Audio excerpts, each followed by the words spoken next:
नमस्कार, मैं हूं आरती और आप देख रहे हैं वीएनएम टीवी। अक्सर हमें दांतों को लेकर जब तकलीफ होती है तो हम किसके पास जाते हैं? डेंटिस्ट के पास। लेकिन जब बच्चों में दांतों को लेकर या मसूड़ों को लेकर कुछ भी तकलीफ होती है तो हमें किसको कांटेक्ट करना चाहिए? क्या ये आपको पता है? आई एम श्योर कुछ लोगों को पता होगा और कुछ लोगों को अभी भी नहीं पता है कि बच्चों में दांतों को लेकर जब तकलीफ होती है तो उनके एक स्पेशलाइज्ड डॉक्टर होते हैं जिन्हें पीडियाट्रिक डेंटिस्ट कहा जाता है। हमारे साथ स्टूडियो में मौजूद हैं डॉक्टर विनय मूलचंदानी। सर, आपका बहुत बहुत स्वागत है। Thank you ma'am, thank you. Doctor Vinay Moolchandani MDS paediatric and adolescent dentist हैं। ये पिछले कई सालों से इस क्षेत्र में काम कर रहे हैं। इन्होंने 2013 से अपने करियर की शुरुआत की। सर एसोसिएट प्रोफेसर हैं कॉलेज ऑफ डेंटल साइंस में। पीडियाट्रिक इनहेलेशन एंड एनेस्थेसिया में सर्टिफाइड हैं। इनका खुद का डेंटल क्लिनिक है जिसका नाम है टेडी टीथ और ये हमारे वडोदरा सिटी का काफी पुराना सेंटर है और ये BPC रोड पर लोकेटेड है। सर, आपका बहुत बहुत शुक्रिया आज के दिन हमें ये समय देने के लिए। Thank you so much. I know, क्योंकि एज अ पेरेंट बहुत साल पहले मुझे भी शायद इस फील्ड के बारे में नहीं पता था। जब मेरे बेटे की तकलीफ शुरू हुई दांतों को लेकर तब मुझे मालूम पड़ा कि पीडियाट्रिक डेंटिस्ट भी स्पेशलाइज्ड लोग हैं, ऐसे डेंटिस्ट हैं जो बच्चों के साथ काम करते हैं। तो सर, सबसे पहला प्रश्न यही है कि बड़ों में और बच्चों में दांतों की तकलीफ को लेकर हम डेंटिस्ट को मिलते हैं लेकिन दोनों डेंटिस्ट में अंतर है, तो ये क्या डिफरेंस है, अगर आप बता सके तो। जी, थैंक यू। ये बहुत ही महत्वपूर्ण इम्पोर्टेंट सवाल है कि बच्चों में और बड़ों में क्या अंतर है उनके ट्रीटमेंट के तरीकों में और जो प्रॉब्लम्स देखी जाती है बच्चों में। जी। सबसे पहले जो हम बात करें कि अप्रोच में डिफरेंस आता है कि बच्चों की साइकोलॉजी समझना, बच्चों की जो दांतों की बनावट और उनके जबड़ों के विकास को समझना, वो बहुत ही एक एक्टिव डायनामिक फेज होता है बच्चों का। तो उसमें ट्रीटमेंट करने में एक स्पेशलाइजेशन लगता है। उनको समझना, सबसे पहले उनके डर को दूर करना, ये बहुत ही एक महत्वपूर्ण स्थिति रहती है कि उनके डर को दूर करके उनको जो सही ट्रीटमेंट है वो दिया जाए। और उनके जो तरीके होते हैं वो अलग होते हैं। जैसे एक चीज जैसे आपने मेंशन किया इंट्रोडक्शन में कि एनेस्थीसिया जो यूज होता है बच्चों में वो इसीलिए यूज होता है ताकि उनका डर, उनको जो दर्द की जो कंडीशन है उसको हम दूर कर सकें और एक पॉजिटिव वे में उनका ट्रीटमेंट हम उनको दे सकें। जी। तो अगर हम उनको ब्रीफली बोलें तो सबसे पहले साइकोलॉजी समझना, उनका बिहेवियर को समझना और उनकी बनावट और ग्रोथ को सीमित रख के उनको ट्रीटमेंट देना। ये एक महत्वपूर्ण डिफरेंस है और ये बहुत बड़ी बात है सर, क्योंकि आई थिंक जब डॉक्टर का नाम आता है तो अक्सर बच्चे बहुत डर जाते हैं। लेकिन I really want to tell you one thing कि ये जो स्पेशलाइजेशन है ये इसीलिए की जाती है ताकि बच्चों के लिए एक बहुत ही चाइल्ड फ्रेंडली एनवायरनमेंट बनाया जाए। और जिस तरह सर ने मेंशन किया कि बच्चों की शारीरिक जो नीड्स हैं उसके साथ साथ उनकी जो साइकोलॉजी है उसे भी समझकर उनकी ट्रीटमेंट करना, ये बहुत बड़ी बात है। और आई एम श्योर आपको भी इस तरह की ट्रीटमेंट की जब भी कभी फ्यूचर में जरूरत पड़ेगी तो आप ये सारे पॉइंट्स अपने ध्यान में रखेंगे। आप जब बच्चों के लिए स्कूल सिलेक्ट करते हैं तो आप ये सारी चीजें ध्यान रखते हैं कि भाई वहाँ का इंफ्रास्ट्रक्चर कैसा है, वहाँ का एनवायरनमेंट कैसा है, जो टीचर्स हमारे बच्चों को वेलकम कर रहे हैं या पढ़ा रहे हैं वो कैसे हैं नेचर में, बच्चों के साथ कितना प्यार से बात करते हैं, किस तरह हैंडल कर रहे हैं। तो आई थिंक ये जो डॉक्टर्स हैं ये भी काफी हद तक एक ऐसी ही भूमिका प्ले करते हैं। अगर आप देखें तो बहुत ही ब्यूटीफुल एनवायरनमेंट होता है। जब बच्चों के साथ बात करते हैं तो उनके ही एज की लिमिट जो है वो इस एज लिमिट तक जाकर उन्हें जो समझ में आए ऐसे टर्म्स को यूज करना और उस भाषा में बात करना, ये इनकी स्पेशलाइजेशन है। सर, जब हम बच्चों की तकलीफों के बारे में, दांतों को लेके जो तकलीफ है, तो किस तरह की तकलीफें आप बच्चों में महसूस करते हैं प्रारंभिक वर्षों में? क्योंकि जब बच्चे बहुत छोटे होते हैं तब तो उनके दांतों की जो आकार है वो वहां से धीरे धीरे जब शुरुआत होती है तो किस तरह की तकलीफें आप मतलब वो महसूस करते हैं? जो हमें कॉमन तकलीफें देखी जाते हैं बच्चों में, खास करके जो प्रारंभिक स्थिति में ग्रोथ फेज में, सबसे पहले ये होता है कि आजकल की जनरेशन में, आजकल के बच्चों में, क्योंकि खाने की चीज़ों, खाने के पैटर्न चेंजेस होने की वजह से सड़न जल्दी आ जा रही है और मसूड़ों और दांतों की प्रॉब्लम जल्दी शुरू होती है, खास करके 3 साल से पहले, 6 साल से पहले ही काफ़ी बच्चों में सड़न आने की प्रॉब्लम और बाकी मसूड़ों की प्रॉब्लम या स्पीच प्रॉब्लम, काफ़ी बच्चों में ये भी देखा जाता है कि उनकी ज़बान की चेंजेस जो बाय बर्थ रहता है, तो उन वजहों से भी बच्चों की जो ग्रोथ एंड डेवलपमेंट है और बाकी चीज़ों पे फ़र्क आना का चीज़ें देखी जाती हैं। तो हमारा काम रहता है कि जैसे ही हम बच्चों को शुरू के 1 साल 1.5 साल के अंदर अगर हम उनको देख पाएं, जब प्रारंभिक दांत आना शुरू होते हैं, तभी हम वो आइडेंटिफाई कर सकते हैं, पहचान सकते हैं कि कहीं कुछ प्रॉब्लम चल रहा है, कहीं कुछ शुरुआती स्टेज में ही कुछ तकलीफ दिख रही है, सड़न को लेके, मसूड़ों को लेके, जबान को लेके, तारवे को लेके, जो ऊपर का मुंह का ऊपर का भाग होता है, तो वहां कुछ भी हमें चेंजेस दिखते हैं तो हम वहीं अर्ली मेजर्स, मतलब शुरुआती तरीकों से उसको दूर कर सकते हैं। इसका मतलब कि इसकी शुरुआत बहुत जल्द होती है। जी बिल्कुल। यानी कि बच्चे जब दांत निकालने की शुरुआत करते हैं तभी से जो तकलीफ है उन्हें महसूस होती है, क्योंकि अक्सर हमने सुना है कि बच्चों को लूज मोशंस हो जाती हैं, बच्चों को खुजली होती है, अंदर इरिटेशन होती है, तो अगर देखा जाए तो आपका रोल जो है वो बहुत अर्ली स्टार्ट हो जाता है। जी बिल्कुल, ये बहुत ही आपने महत्वपूर्ण सवाल पूछा। पहली बात, ये लूज मोशन होना, डायरिया या बुखार आना जो दांतों के साथ, ये एक गलत इंफॉर्मेशन है। ज्यादातर बच्चों में ये बुखार इसलिए आता है क्योंकि बच्चा इरिटेबल रहता है।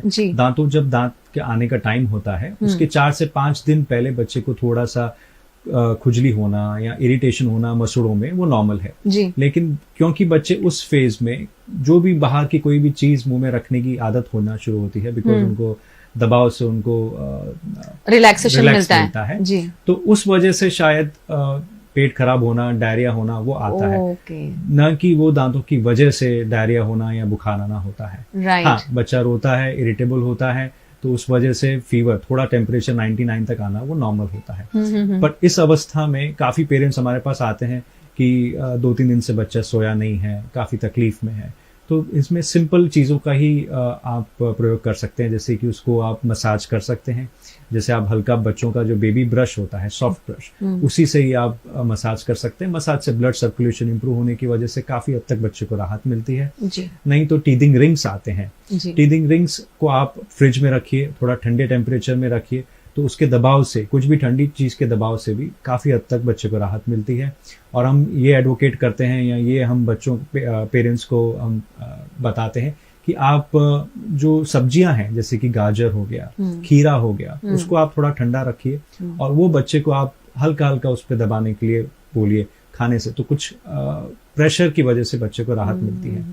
इसके अलावा ऐसे अवस्था में ग्लिसरीन बेस्ड कुछ ऑइंटमेंट आते हैं, लेकिन हम ये साफ बताते हैं कि कोई भी over the counter medical store से कोई भी पेन किलर सिरप या कोई भी पेन किलर या एनेस्थीसिया जेल्स जो दर्द को कम करती हैं, वो ना यूज करें, क्योंकि हमें पता नहीं है बच्चे को शुरू के 2 साल तक किस चीज से एलर्जी है या किस चीज से रिएक्शन हो सकता है। तो ये खास हम अवेयरनेस आपके माध्यम से ये करना चाहेंगे कि प्लीज कोई भी ओवर द काउंटर, मतलब मेडिकल स्टोर से जाके, खास करके शुरू के 3 साल तक, बिना पीडियाट्रिशियन के, बिना एक्सपर्ट के या बिना हमें मिले हुए डेंटिस्ट को या पीडियाट्रिक डेंटिस्ट को मिले अपना शुरू कीजिए। हाँ, जब तक बच्चे को राहत इन चीज़ों में मिल रही है, जैसे मसाज से या कुछ टीदिंग रिंग से, हल्के से उसको क्लीन रखने से ना मिले, तो प्लीज़ आप जो एक्सपर्ट हैं उनको मिलिए। बाकी कोई भी जेल, कोई भी एनेस्थीसिया, कोई भी अलग चीज़ का कोई ऑइंटमेंट ना लगाइए। कि आजकल के पेरेंट्स गूगल पेरेंट्स हो गए हैं और गूगल पे हम बहुत कुछ चीजें सर्च करते हैं और अपने आप ही डॉक्टर्स बन के चीजों को रिएक्ट करना या फिर उसकी थियोरी समझे बिना उसकी मेडिकेशन करना हम शुरू कर देते हैं। आपको अलर्टनेस है, जस्ट इतनी ही चीज आपको ध्यान रखनी है कि एज अ पेरेंट आपके बच्चों को जो तकलीफ हो रही है आपको उसको इग्नोर नहीं करना है, क्योंकि अक्सर बच्चे मुंह में चीजें डालते हैं। आप देखेंगे तो बच्चे मुंह में डालकर चबाने की कोशिश करते हैं, तो आप खुद भी फील कर सकते हैं। अगर अपना हाथ या अपनी उंगली जो है एक बार धोकर अगर आप फिराएंगे अंदर मुंह में, तो बच्चों की मसूड़ों से आपको पता चल जाएगा कि भाई उसको तकलीफ हो रही है। तो दैट इज द टाइम जहां आपको पीडियाट्रिक डेंटिस्ट जो हैं उन्हें आप मिले, कांटेक्ट करें। आप अपने पीडियाट्रिशियन से भी बात कर सकते हैं। अगर आपके कांटेक्ट में कोई पीडियाट्रिक डेंटिस्ट नहीं है तो आप अपने पीडियाट्रिशियन से पूछें, वो आपको डेफिनेटली इनके बारे में बताएंगे। लेकिन हाँ, जिस तरह सर ने बताया कि खुद डॉक्टर ना बनते हुए हुए ये सारी चीजों का ध्यान रखें। और आजकल सर एलर्जी के केसेस बहुत बढ़ गए हैं बच्चों में, जिस तरह आपने बहुत राइटली मेंशन किया कि आजकल बहुत छोटी छोटी चीजों की एलर्जी बच्चे डेवलप कर रहे हैं और बहुत ही अलग टाइप की एलर्जीज आ रही हैं। तो ये बहुत ही इंपॉर्टेंट पॉइंट आपने बताया। सर क्यों जरूरी है प्रारंभिक वर्षों में, जो हमारे फाउंडेशन ईयर्स हैं, जो ये यंग ईयर्स हैं, जहां बच्चे बहुत छोटे होते हैं, अपने दांतों की सेहत का ध्यान रखना? जी, फिर से ये बहुत ही कॉमन प्रॉब्लम, जैसे मैंने शुरुआत में भी कहा कि अभी का जो पॉपुलेशन है बच्चों में, खास करके जल्दी सड़न आने की बहुत केसेस दिखते हैं, खास करके शुरुआत के 3 साल में ही जी। और क्यों जरूरी है उस पे अगर हम आए, क्योंकि ये जैसे आपने वर्ड यूज किया फाउंडेशन, एक नींव है, एक सेहतमंद नींव बनाते हैं जो प्रारंभिक दांत होते हैं। नहीं सिर्फ दांतों का, बट जबड़ों का विकास, उनके मुंह की बनावट, उनके सॉफ्ट टिश्यू जिसको कहते हैं, उनकी जबान, लिप्स का मूवमेंट, ये सारा का सारा स्ट्रक्चर जो है, बेस नींव, वो इन दांतों के साथ बनती है जी। तो अगर प्रारंभिक अवस्था में, जैसे शुरुआत के 3 साल के अंदर, अगर बच्चों में कुछ ज्यादा प्रॉब्लम हो सड़न का, मसूड़ों का, और उस पर ना ध्यान दिया जाए, तो ये आने वाले दांतों को ही नहीं, जबड़ों के विकास को, फेस की बनावट को, इनको वो बदल सकते हैं, इन पे एक नेगेटिव असर कर सकते हैं। तो इसीलिए ये अवेयरनेस बहुत जरूरी है कि भले ही ये दांतों का एक लिमिटेड रोल है, लेकिन इनका ये बहुत जरूरी रोल है कि आने वाले दांतों के लिए एक अच्छी अवस्था, हेल्दी अवस्था, फाउंडेशन बना के जाते हैं। और उसका असर आने वाले दांतों पे बिल्कुल ही पड़ता है। राइट। तो इस पे ना ध्यान दिया जाना या इग्नोर करना, इसको आप टाइम पे ट्रीटमेंट ना दें, उसका डेफिनेटली आने वाले दांतों पे, जबड़ों पे और फेस पे असर आता है। सर अगर कुछ कंडीशंस आपको मैं कहूँ स्टेट करने के लिए, कि कई बार जैसे पेरेंट्स इग्नोर कर देते हैं या फॉर एग्जांपल ध्यान नहीं दे पाते, तो ऐसी कौन सी कंडीशंस हैं जो आपके करियर में आपने डेफिनेटली देखा होगा कि भाई इन यंग स्टेजेस पे बच्चे, जैसे मसूड़ों का फूलना तो डेफिनेटली है, सड़न पैदा होना वो एक बहुत ही कॉमन चीज हो गई है, उसके अलावा और क्या कंडीशंस हो सकती हैं? कुछ ऐसी कंडीशंस होती हैं जो जन्म से होती हैं, जैसे कि कैल्शियम की कमी होना जी, कुछ और मेडिकल प्रॉब्लम, विटामिन मिनरल की डेफिशिएंसी होना, खास करके कैल्शियम की कमी होना। अब ये कैल्शियम की कमी हमें पीडियाट्रिशियन के थ्रू या तो पता लग जाती है, या अगर बाय चांस, जैसे हमें अगर पेशेंट मिलता है अर्ली स्टेज में और हम देखते हैं कि दांतों की बनावट अलग है नॉर्मल से और जल्दी सड़न आती है, तो हम तुरंत वो टेस्ट करा के वो पता कर देते हैं। तो जैसे ऐसे कंडीशंस हैं। कुछ और कंडीशंस होते हैं जिस अवस्था में जिसमें मेडिकली बच्चा उस तरह से क्लीनिंग के लिए फिट नहीं होता है, जैसे स्पेशल कंडीशंस हो जहां बच्चा ब्रश नहीं कर पाए या जबान की बनावट ठीक नहीं हो, तो उन कंडीशंस में दांतों की और मसूड़ों की प्रॉब्लम जल्दी आ जाती है। उसके अलावा जो कॉमन प्रॉब्लम हमें दिखती है वो होता है बॉटल फीडिंग, जो शुरू की अवस्था में जो रात के टाइम पे, जैसे बच्चे को सुलाने के टाइम पे जो बॉटल फीडिंग की जो कॉमन हैबिट होती है, और खास करके इसमें चीनी का उपयोग, जो शुगर का उपयोग या सिरप्स जो, तो उनसे ये सड़न या बाकी जो मसूड़ों के प्रॉब्लम है जल्दी शुरू हो जाते हैं। तो ये अवस्थाएं हैं जिसपे हमें जल्दी ध्यान देना है। और काफी सिचुएशंस में हमें ये मिलता है हिस्ट्री लेने पे कि फ्रूट जूसेस पेरेंट्स जल्दी शुरू कर देते हैं, सिपी कप जिसको बोलते हैं, कि रात को बच्चे को कुछ मीठा देके और सुलाना। अच्छा। तो ये सबसे ज्यादा नुकसान करता है। और अगर बच्चे को कुछ कैल्शियम की कमी रही हो तो जल्दी सड़न आ जाती है। कुछ और मेडिकल कंडीशन हो, कुछ मिनरल्स डेफिशिएंसीज हो, विटामिन की कमी हो, तो उनकी वजह से भी दांतों की बनावट चेंज हो जाती है।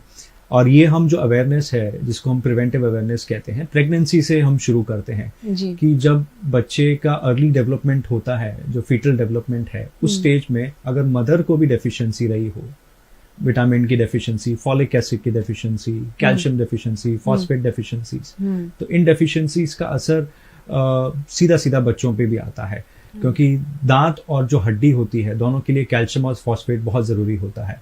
Folic acid deficiency, folic acid जो एक विटामिन होती है, ये बहुत जरूरी होता है बनावट के लिए। तो इनकी कमी की वजह से भी जल्दी मुंह के प्रॉब्लम, नहीं सिर्फ दांतों के, बट मुंह के प्रॉब्लम भी जल्दी आते हैं। इस सिचुएशन पे मैं और एक अवेयरनेस के लिए कहना चाहूंगा कि खास करके जो फॉलिक एसिड डेफिशिएंसीज हैं, बेसिकली ये सब न्यूट्रिशनल डेफिशिएंसीज मानी जाती हैं।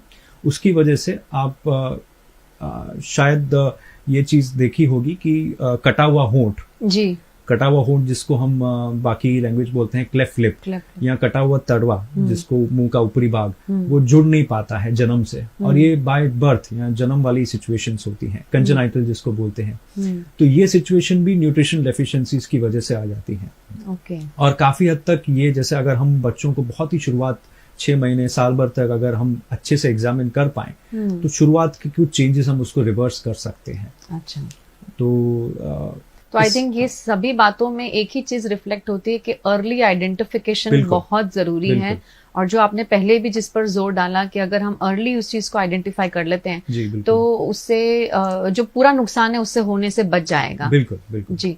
सर, कुछ बच्चे बॉटल फीडिंग आपने बहुत सही बताया बहुत सालों तक करते हैं, जैसे 3 साल, 3.5 साल, 4 साल तक भी बच्चे बॉटल फीड करते हैं, तो उनसे उनके दांतों के आकार में कुछ फर्क पड़ता है? बिल्कुल, सिर्फ बॉटल फीडिंग नहीं, सिपी कप और बॉटल फीडिंग से डेफिनेटली आकार पे फर्क पड़ता है। जो आने वाले दांत हैं वो आगे बढ़ते हुए दांत जिसको बोलते हैं, कि दांतों की बनावट भी चेंज हो जाती है, क्योंकि उसके जो तारवा, जो हमारा मुंह का ऊपरी भाग है, वो ठीक से ग्रोथ नहीं हो पाता है, उसका विकास नहीं हो पाता है।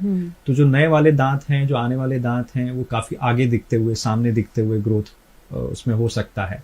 और काफी सिचुएशन में ये कॉमन प्रॉब्लम देखा जाता है कि लंबे अवस्था तक, जैसे 4-5 साल तक जिन बच्चों ने सिपी कप या बॉटल फीडिंग यूज किया हो, उसमें काफी हद तक ये चेंजेस आ जाते हैं कि सामने वाले दांत अनइवन होना, मतलब दांत टेढ़े मेढ़े होना, आगे दिखना, दांतों की बनावट चेंज होना, और मुंह की बनावट चेंज होना, काफी हद तक जबड़े का विकास पे असर आ जाता है। जी। तो ये 1.5 साल 2 साल तक फिर भी काफी हद तक एक्सेप्टेबल होता है, और उससे ज्यादा जिन बच्चों में ये प्रॉब्लम चलता है बॉटल फीडिंग का या सिपी कप देने का, तो उससे मुंह के जबड़े के विकास में फर्क पड़ता है। राइट। सर, कुछ पेरेंट्स पैसिफायर भी यूज करते हैं। बिल्कुल, वो भी उसी वजह से ही, ये सारी चीजें काफी हद तक एक एज के बाद सिर्फ बिहेवियरल कंडीशनिंग के लिए, कि बच्चे को शांत करने का, और फिर वो धीरे धीरे आदत में बदल जाता है, हैबिचुअल चीज हो जाती है। लेकिन इन बच्चों में स्पीच की बहुत इश्यूज होती हैं। बिल्कुल, ये आपने अच्छी बात कही कि बिल्कुल ये अवेयरनेस जरूरी है कि इसमें स्पीच का प्रॉब्लम, स्पीच डेवलपमेंट अफेक्ट हो जाता है, स्पीच पे हमें काफी उस पे असर आ जाता है, और बच्चों की प्रोनाउंसिएशन पे, और पेरेंट्स को लगता है कि शायद ये नॉर्मल, धीरे धीरे वो सीखना शुरू हो जाएंगे। बट ये एक बार स्पीच डेवलपमेंट जो 3-4 साल तक सेट हो जाती है, उसके बाद करेक्शन आना बहुत मुश्किल है। तो ये पैसिफायर सकिंग और बॉटल फीडिंग, सिपी कप देना, इन पे स्पीच पे, दांतों की बनावट, जबड़े की बनावट पे नेगेटिव असर आता ही है।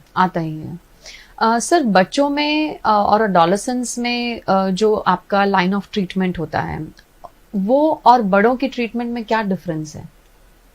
जी, बच्चों में और एडोलेसेंस में मेन है कि जैसे सबसे पहले हमें बिहेवियरल थेरेपी समझनी पड़ती है, और इस अवस्था में ये डायनेमिक अवस्था होती है, जो एक्टिव अवस्था है, जहाँ की ग्रोथ एक्टिव चल रहा है। तो हमें एक तो जो भी प्रॉब्लम है जल्दी पकड़ना होता है, कि प्रॉब्लम को अगर हम सेट होने दें तो फिर आगे उसका ट्रीटमेंट भी लंबा रहता है, ट्रीटमेंट काफी मुश्किल हो जाता है। तो सबसे पहला बच्चों और एडोलेसेंस में है कि प्रॉब्लम को टाइम पे पकड़ना और उसको रिवर्स करना, कि सिर्फ दांतों की सड़न नहीं, मसूड़ों के प्रॉब्लम भी हो सकता है। जैसे आपने पहले ये पॉइंट किया कि स्पीच थेरेपी में अगर कोई प्रॉब्लम है, जबान की बनावट में कहीं अटक आती है, उसको टंग टाई बोलते हैं, वो प्रॉब्लम है। जबड़े का विकास ठीक से नहीं है, आगे ऊपर वाला जबड़ा काफी बाहर ग्रोथ कर रहा है, तो आने वाले दांत नेचुरली बाहर दिखते हैं। तो ये प्रॉब्लम हम एडोलेसेंट और बच्चों में ही करेक्ट कर सकते हैं। और जो सबसे बड़ा एडवांटेज हमें मिलता है कि हम ग्रोथ को मॉडिफाई करने के हिसाब से बच्चों का जो प्रोफाइल है, फेस प्रोफाइल, उस पर भी काफी हद तक चेंजेस ला सकते हैं। एक बार बच्चा मैच्योर हो गया तो 14, 15, 14, 15 साल के बाद दांतों को हम सीधा कर सकते हैं, बट फेस में चेंजेस नहीं ला सकते हैं। राइट। सर, अभी काफी समय से ब्रेसेस का कंसेप्ट आ गया है कि बच्चों की जो अलाइनमेंट है दांतों की, अगर वो सही नहीं है तो ब्रेसेस लगाए जाते हैं। लेकिन बहुत सारे अभिभावक चिंतित भी रहते हैं उसको लेकर, क्योंकि उन्हें लगता है कि उससे काफी प्रेशर हो सकता है, या बच्चा खुद भी थोड़ा सा ऐसा फील करता है कि मेरा दिखाव जो है पब्लिक में वो सही नहीं रहेगा। तो ये ब्रेसेस का कंसेप्ट क्या है, अगर आप हमारी ऑडियंस को बताएं। ब्रेसेस इसीलिए किए जाते हैं कि दांत जो अनइवन हो, दांत काफ़ी बाहर आते हुए दिखें। देखिए, ब्रेसेस का 2 वजहों के लिए हम एडवोकेट करते हैं या ये चीज़ हम एडवाइस करते हैं। एक तो कि पेशेंट्स का खुद एक कंसर्न हो कि हमें स्माइल में प्रॉब्लम है, हमारे दांत टेढ़े मेढ़े दिखते हैं, बाहर दिखते हैं, सामने ज़्यादा दिखते हैं। दूसरा ये होता है कि खाने में तकलीफ हो, क्योंकि दांतों की जो बनावट अगर ठीक नहीं होती है तो काफ़ी हद तक खाने में, या जो हमारा जॉइंट स्पेस होता है जिसको टेम्पोरोमैंडिबुलर जॉइंट या जो खाने वाले नीचे वाले जबड़े का जो जॉइंट होता है उस पर असर आना। काफ़ी पेरेंट्स हमारे पास आते हैं इस कंप्लेंट से कि बच्चा काफ़ी देर तक मुंह में खाना रखता है, चबाने में उसको बहुत तकलीफ होती है। तो जब हम ये एग्जामिन करते हैं तो हमें प्रॉब्लम ये पता लगता है कि दांतों की जो बैठने की सिचुएशन है, जो दांतों की जो बाइट जिसको बोलते हैं या बनावट है, वो ठीक नहीं है। तो उस वजह से भी दांतों को ब्रेसेस एडवाइस किए जाते हैं। तो ब्रेसेस का सिर्फ ये रोल नहीं है कि हम उसको बस स्माइल करेक्शन दे रहे हैं या दांतों को अच्छे से उसको अलाइन कर रहे हैं, बट ये है कि उसको खाने में भी तकलीफ ना हो, जॉइंट स्पेस ठीक रहे, जो मूवमेंट्स हैं दांतों के और जो जबड़े के मूवमेंट्स हैं उस पर ज़्यादा असर ना आए। तो इन सब वजहों से ब्रेसेस डेफिनेटली हम एडवाइस करते हैं। और ब्रेसेस, जैसे आपने पूछा कि ब्रेसेस का एक नेगेटिव परसेप्शन है कि ब्रेसेस से मैं दिखूंगा अच्छा नहीं या वो, तो उसमें डेफिनेटली एक ये चीज़ है, लेकिन किस वजह से हम ब्रेसेस कर रहे हैं वो हमें पेशेंट्स को, पेरेंट्स को सही तरीके से समझाना ज़रूरी होता है कि इसका इस तरह से उसको फ़र्क और महसूस आगे 2-3 सालों में आएगा। और दूसरी बात कि अब ब्रेसेस में ये भी बहुत एडवांसेस आ गए हैं कि जिसको हम कहते हैं इनविजिबल ब्रेसेस या जो ट्रांसपेरेंट ब्रेसेस जिसको कहते हैं, जो ना दिखें या कम दिखें। तो कुछ ऐसे पेशेंट्स में जहाँ जरूरी हो ट्रीटमेंट, लेकिन पेशेंट्स को दिखने की वजह से प्रॉब्लम हो, तो हम उसमें ये एडवाइस करते हैं कि आप ट्रांसपेरेंट ब्रेसेस या इनविजिबल ब्रेसेस भी करा सकते हैं। बट मैं इस चीज पे फिर से स्ट्रेस करूंगा कि ब्रेसेस हर पेशेंट के लिए अलग सिचुएशन में एडवाइस किए जाते हैं। शायद कुछ पेशेंट्स को मिनिमम ट्रीटमेंट में विदाउट ब्रेसेस भी करेक्ट कर सकते हैं, और इसीलिए यहाँ ही हमारा पीडियाट्रिक जो बच्चों का जो स्पेशलिटी होता है वहीं रोल आता है कि अगर हम बच्चों को शुरुआती स्टेज में ही, प्रारंभिक अवस्था में ही उस प्रॉब्लम को पकड़ लें और सही ट्रीटमेंट दे दें, और इसमें पेरेंट्स का बहुत सपोर्ट इसमें रहता है कि हमें पेशेंट्स के, बच्चे के साथ पेरेंट्स का सपोर्ट बहुत जरूरी है जी। तो काफी हद तक हम ब्रेसेस की सिचुएशन अवॉइड कर सकते हैं। लेकिन कुछ ऐसे बाय बर्थ या जन्म से ही कुछ, या ये काफ़ी चीज़ें जेनेटिकली भी डिटरमाइन होती हैं कि फेस का स्ट्रक्चर एक हद तक ही ग्रोथ कर पाता है, तो उसमें जहाँ कमी आ जाती है ग्रोथ में तो उसमें ब्रेसेस की ज़रूरत पड़ती है। लेकिन जैसे ना दिखने वाले ब्रेसेस भी ऑप्शन होते हैं, और सही काउंसलिंग, सही एजुकेशन बहुत ज़रूरी है कि पेरेंट्स को और पेशेंट्स को कि उससे क्या फ़ायदा है, कितना उसको आगे खाने में, चबाने में, नहीं सिर्फ देखने पे बट खाने और चबाने में और मुंह के बनावट पे कितना पॉजिटिव असर आएगा। जो ट्रीटमेंट लंबा समय चलने वाली है, कुछ सालों के लिए, वो कुछ समय में ही आपकी ट्रीटमेंट, वो लाइन ऑफ एक्शन में जो उनकी बनावट है अगर वो सही हो जाती है तो वो करेक्शन वहां पर ही हो जाएगा, वो लंबा ज्यादा नहीं जरूरत पड़ेगी आपको उस ट्रीटमेंट की। क्या मैसेज देना चाहेंगे आप हमारी ऑडियंस को? अपने दांतों की और ओरल हेल्थ की आप अच्छे से उसकी केयर रखें, क्योंकि ये सिर्फ मुंह तक सीमित नहीं है, इसका असर पूरे शरीर पे पड़ता है। जो हम दांतों का ध्यान या मसूड़ों का ध्यान नहीं रखें तो उनकी लाइफ तो कम होती ही है, पर सेहत पे भी असर आता है।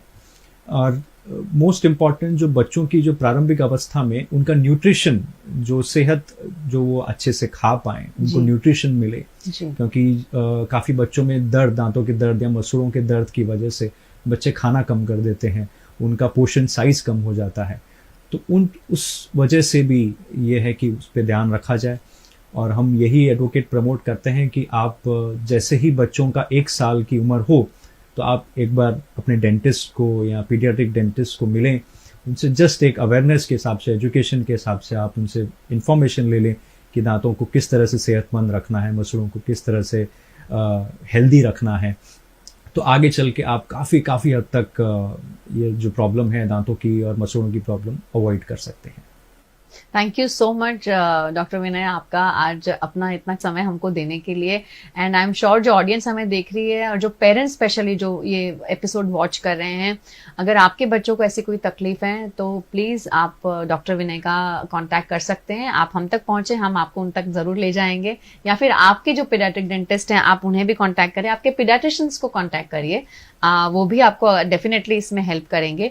और जिस तरह सर ने कहा कि दांत को लगकर बाकी सारी हमारे शरीर के और बहुत सारे ऑर्गन्स हैं जिसकी टोटल हेल्थ जो है वो इस पे भी डिपेंड करती है। आप क्या खाते हैं, आप कैसे खा रहे हैं, आप कैसे चबा रहे हैं, और वो खाना कहाँ जा रहा है, वो सारी चीजें हमारी ओवरऑल डेवलपमेंट में, बच्चों की डेवलपमेंट में बहुत ही बड़ा रोल प्ले करती हैं। तो अपने न्यूट्रिशन पर डेफिनेटली ध्यान दें, स्पेशली बच्चे क्या खा रहे हैं, क्योंकि आजकल हम सिरप्स पे ज्यादा जोर देते हैं कि हम कैल्शियम डेफिशिएंसी हो गई है, आयरन डेफिशिएंसी हो गई है, तो हम ये दवाई दे देते हैं, वो दवाई देते हैं। लेकिन अगर हम अच्छा और संपूर्ण, कहते हैं ना, जैसे संपूर्ण विकास के लिए एक अच्छा भरपूर पोषण अगर हम ध्यान रखें उसके बारे में, घर के खाने पे ज्यादा एम्फेसिस दीजिए, तो ये सारी चीजें काफी हद तक सॉल्व हो जाएंगी। हाँ, खाना ना खाना ऑल्टरनेटिव नहीं है, पर बच्चा खाना क्यों नहीं खा रहा है उसके पीछे की जो रीजंस है उस तक जरूर पहुंचिए। एवरी टाइम इट्स नॉट कि भी बच्चे का मूड नहीं है इसलिए उसने खाना नहीं खाया। अगर ये चीज कंटिन्यू हो रही है तो उसके पीछे कुछ और कारण भी हो सकता है, उसे पता जरूर लगाएं, अपने डॉक्टर से कांटेक्ट करें, उनकी सलाह जरूर लें। Thank you so much sir, आज के इस स्पेशल डे पे हमारे साथ जुड़ने के लिए। एज अ पेरेंट अगर मैं आपको एक बात कहूँ तो एक कंफर्ट मिलता है जब आप पीडियाट्रिक डेंटिस्ट के पास जाते हैं। आई थिंक द रोल, हम जो टीचर्स बोलते हैं ना, इतना लविंग होते हैं, तो इतने लविंगली ही वो बच्चों को अटेंड करते हैं और इतने अच्छे से बच्चों को पता ही नहीं चलता है कि उनके दांतों की सफाई हो रही है या उनके दांतों में कुछ अगर कीटाणु है तो उसको क्लीन किया जा रहा है। हर पहलू में जैसे जैसे उनके स्टेप्स होते हैं ट्रीटमेंट के, वैसे वैसे वो बच्चों को बात करते हैं, उन्हें समझाते हैं, मेंटली तैयार करते हैं कि अब ये होने वाला है। तो आई थिंक ये सारी चीजें बहुत इंपॉर्टेंट है। एंड एज अ पेरेंट आप इतना रिलैक्स्ड फील करते हैं, आपको कुछ करने की जरूरत नहीं है। द ओनली थिंग इज कि आपको अपने डॉक्टर में ट्रस्ट रखना है, उनकी जो लाइन ऑफ ट्रीटमेंट है उस पर ट्रस्ट रखना है, और वो जो आपको बता रहे हैं उस चीज का फॉलो अप करना बहुत जरूरी है। और बच्चों के रूटीन में ओरल हेल्थ जो है उसका ध्यान जो रखना है, उसका काम, उसकी ड्यूटी, उसकी रिस्पॉन्सिबिलिटी आप पर है एज अ पेरेंट, क्योंकि घर पर बच्चे अपने दांतों को ब्रश करते हैं, वो दिन में कितनी बार करते हैं, किस तरह करते हैं, ये सब चीजें भी जरूर ध्यान रखें। और आई नो, क्योंकि सर हमेशा मुझे बोलते हैं कि जब बच्चे छोटे होते हैं तो पेरेंट्स को हमेशा उन्हें अकम्पनी करना चाहिए ब्रश करने के लिए। और आई एम श्योर जैसे आपके बच्चे हैं 2-2.5 साल के, जिद जरूर करते होंगे कि मुझे अपना ब्रश खुद करना है। तो सर ने मुझे सजेस्ट किया था एज अ पेरेंट जब मैं गई थी उनके पास कि कोई बात नहीं, एक बार कर लें तो दूसरी बार आप करवाएं, ताकि जो भी गंदगी अगर दांत में कहीं रह गई है, बच्चे से क्लीन नहीं हुई है, तो एज अ पेरेंट जो है वो आप कर सकें। So thank you so much आज हमारे साथ जुड़ने के लिए। अगले हफ्ते आपसे फिर मुलाकात होगी, तब तक के लिए नमस्कार।